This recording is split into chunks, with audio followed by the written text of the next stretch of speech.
تاکہ آپ منسٹر رہے پنجاب میں، یہ تحریک انصاف کے ساری معلومات آپ کے پاس تھی، کیوں نہ آپ کے خلاف کارروائی کی جائے کہ انفارمیشن آپ کے پاس تھی، آپ نے بتایا نہیں اترتا عدالت کو فوجی کارروائی کی؟ بالکل جناب، آپ نے اچھا سوال کیا. آپ میرا خیال پہلی دفعہ پریس کانفرنس میں آئے ہیں، میری پچھلی 6 اس میں یہ ساری باتیں آپ کو بتائی جا چکی ہیں، اور میں واحد بندہ ہوں کہ جو سب سے پہلے فرنٹ فٹ پہ آ کے یہ جتنی چیزیں تھیں، جتنی 2 نمبریاں تھیں، ان کو میں ہائی لائٹ بھی کر رہا ہوں. اور اس کی بظاہراً جناب پبلک کے اندر جو پی ٹی آئی کے وہ دجالی کتے ہیں کہ جو سارا دن بھونکتے رہتے ہیں، سارا دن ماں بہن بیٹی کی عزت کو بھی جو ہے وہ تار تار کر دیتے ہیں، اور ان کے اپنے سگے ماں باپ بھی اور بہن بھائی بھی اگر ان سے کوئی ڈفر کریں تو ان کی عزت کو بھی اچھالنے کے وہ درپے ہو جاتے ہیں. ان کی جتنی ہم برداشت کر رہے ہیں، لیکن ملک اور قوم کے لیے اور ریاست کے لیے نہیں چھوڑی گئی. یہاں پر حملہ نہیں ہوا، اور حملہ اتنا پری پلانڈ تھا جس کی ایک ایک ثبوت پاکستانی قوم کو پتہ چل چکی ہے. مراد سعید کا وہ کلپ کیا پوری قوم ہزاروں دفعہ نہیں سن چکی پچھلے 5 مہینوں میں، کہ جس پہ اس نے کہا 9 مئی کو کہ آپ سب کو جگہ بتا دی گئی ہے، سارے وہاں پہ آ کے پہنچے اور وہاں پہ حملہ آور ہو. میں جھوٹ بول رہا ہوں یا یہ میں نے اپنی طرف سے بات گھڑی ہے؟ ایک پری پلانڈ پاکستان میں جی ایچ کیو کے اوپر، حمزہ کیمپ کے اوپر، آئی ایس آئی کے دفاتر کے اوپر، پی ایم اے کے جناب سیٹ اپ کے اوپر، ہر جگہ پہ یہ جو حملے ہوئے. اور پھر سب سے ایک امپورٹنٹ چیز، میں چیف جسٹس صاحب سے گزارش کروں گا بڑی عزت اور احترام کے ساتھ، جناب والا میاں والی ایئر بیس کے اوپر 4 ارب روپے کا ایک جنگی طیارہ کھڑا تھا. وہاں پر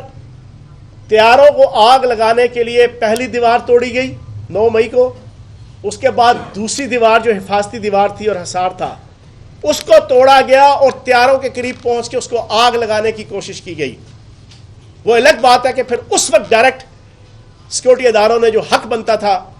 ان کو پھر جس طرح ٹریٹ کیا، پھر وہ بھاگے. مجھے یہ بتائیں کہ وہ پاکستان کے جنگی طیارے جنہوں نے انڈیا کی بدماشی اور انڈیا کی مخ نکال کے رکھ دی تھی 27 فروری 2019 کو، اور وہ ابھی نندن جو مجھے اس طرح لے کے آیا تھا تو مجھے اس طرح کر کے واپس گیا تھا، وہ پاکستان کی جرأت مند فضائیہ، وہ پاکستان کے جرأت مند اسکواڈرن لیڈر فلائٹ لیفٹیننٹ، وہ پاک افواج کے وہ اکوپمنٹ اور وہ طیارے جن کو انڈین فضائیہ اور اسرائیل کی فضائیہ چھونے کا اور دیکھنے کا نہیں سوچ سکتی، اس کو یار یہ جلانے کے لیے پہنچ گئے. آپ کہتے ہیں جناب ملٹری کورٹس میں آپ ان کا ٹرائل نہ کریں. تو جناب والا اس فیصلے کے بڑے بیڈ امپیکٹ پاکستان کی سوورینٹی کے اوپر پڑے ہیں. اب مجھے امید ہے کہ وفاقی حکومت نے جو اپیل کی ہے، اب چیف جسٹس صاحب محترم قاضی فائز عیسیٰ صاحب 8 7 یا 9 یا 10 ممبران کے اوپر ایک لارجر بینچ بنائیں گے. مجھے امید ہے کہ میں نے جتنی گزارشات آپ کے سامنے رکھی ہیں، ان گزارشات کی روشنی میں 9 مئی کے واقعات میں جو لوگ پراپر گلٹی تھے اور جنہوں نے پاکستان کے کیپٹن کرنل شیر خان کے مجسمے کو توڑا، جس نے ایم عالم کا وہ طیارہ جس نے 9 سیکنڈ کے اندر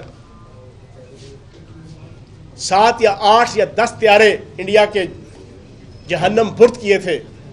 اس کے طیارے کو جناب بلے سے توڑا، جنہوں نے پاکستان کے شہداء کا مذاق اڑایا، شہداء کے مجسموں کا مذاق اڑایا،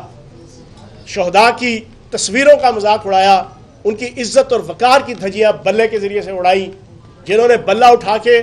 پاک فوج کے جوان اور افسر جو ریگولر ڈیلی شہادت سے ہمکنار ہوتے ہیں، ان کی وردی کو حسان نیازی جیسا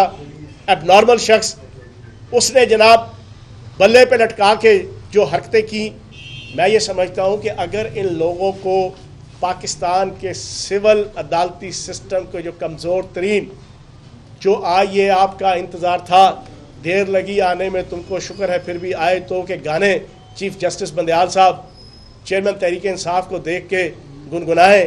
گڈ ٹو سی یو کی جناب باتیں کریں، اپنی ساس کی انسٹرکشن کے اوپر ان کو فیسیلیٹیٹ کریں، ایک ایک دن میں 15 20 کیسز میں ضمانتیں دیں، اگر تو ان سول عدالتی سسٹم کے اس طریقہ کار کے ساتھ یہ ڈیل کریں گے تو کل بھائی جان پاکستان کے اندر نعوذ باللہ معاذ اللہ بیرونی طاقتوں کی شے پہ، ملک دشمن طاقتوں کی شے پہ ہر قسم کی دہشت گردی پاکستان کے شہریوں کے ساتھ، پاکستان کے اداروں کے ساتھ، پاکستان کی عدالتوں کے ساتھ، پاکستان کے ہر مذہبی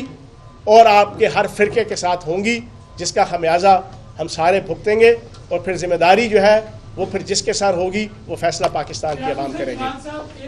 اس کے رستے میں حائل پاکستان کا ایٹم بام ہے، اس کے رستے میں حائل پاکستان کا میزائل پروگرام ہے، اس کے رستے میں حائل ابھی آج سے 1 مہینہ پہلے انٹرنیشنل فوجی مقابلہ ہوا برطانیہ میں، جس میں پوری دنیا کی ملکوں کی فوجوں نے شرکت کی۔ اللہ پاک کے فضل و کرم سے، نبی پاک کے صدقے پوری پاکستانی قوم کا سر فخر سے بلند کیا اور سینہ چوڑا کیا، پاک فوج دوسرے نمبر پہ آئی اس مقابلے میں۔ اس کی وجہ یہ کہ پاکستان کی فوج ٹاپ کلاس کی دنیا کی افواج میں سے ہے۔ تو جناب یہ جو 9 مئی کا واقعہ ہوا یہ اتنا سمپل ہے، اتنا سادہ ہے، یا تو میں نے آپ کے سامنے ایک انالیسس رکھ دیا کہ یا تو کوئی ایگزامپل دیں کہ سول عدالتی سسٹم کے اندر دہشت گردوں کو سزائیں ہوئی ہوں،